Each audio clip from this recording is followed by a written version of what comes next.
Hello everyone, Parmesan here, bringing you guys another video, and as you can tell by the gameplay, this is the beginning of Wolfenstein: The New Order, and I'm playing on the Uber difficulty now because I did beat the game, and I'm using that New Game Plus mode. And if you have not seen the video I posted, you will see at the end of the video in the outro, so definitely look forward to that if you didn't see it.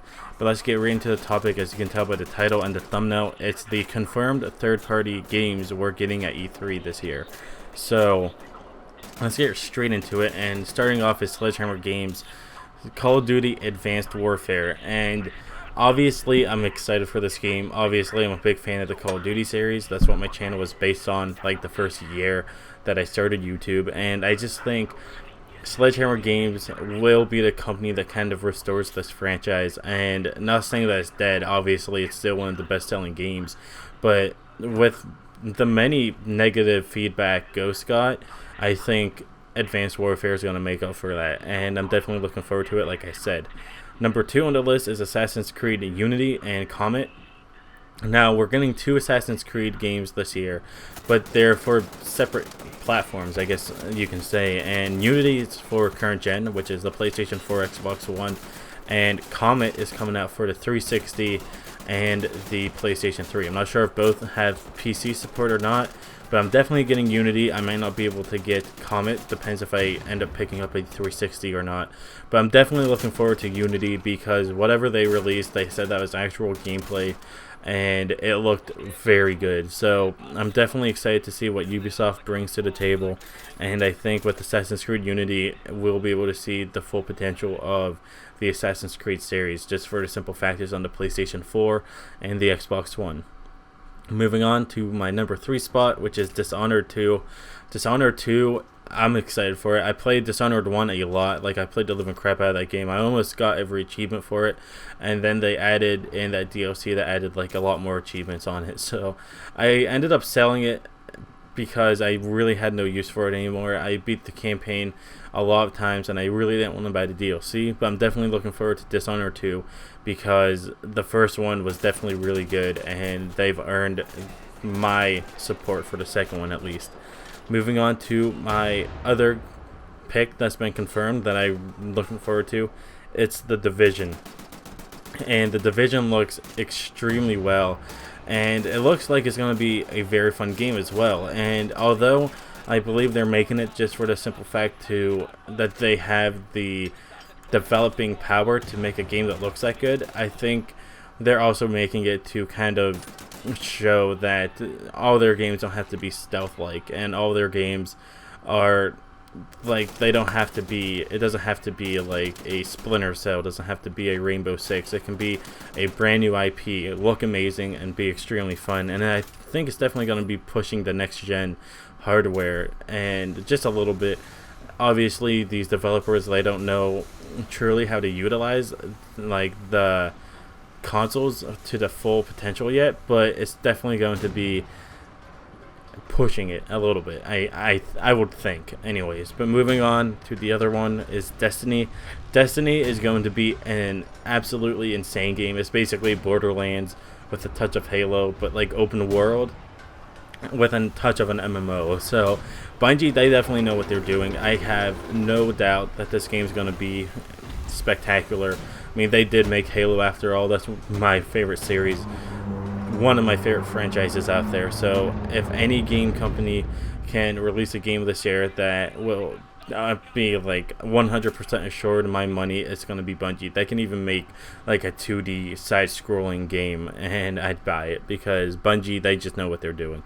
Moving on to another one that kind of caught my attention, but I'm kind of excited for, is the new Aliens, which is the Alien Isolation. And with the Colonial Marines being the biggest flop of the year last year, I am kind of iffy on this game, but it does look extremely good. It kind of brings that horror feel to the game. I got that sense from the trailer, but hopefully it's not a fail, and hopefully we see like the true potential of that company. So I'm looking forward to that.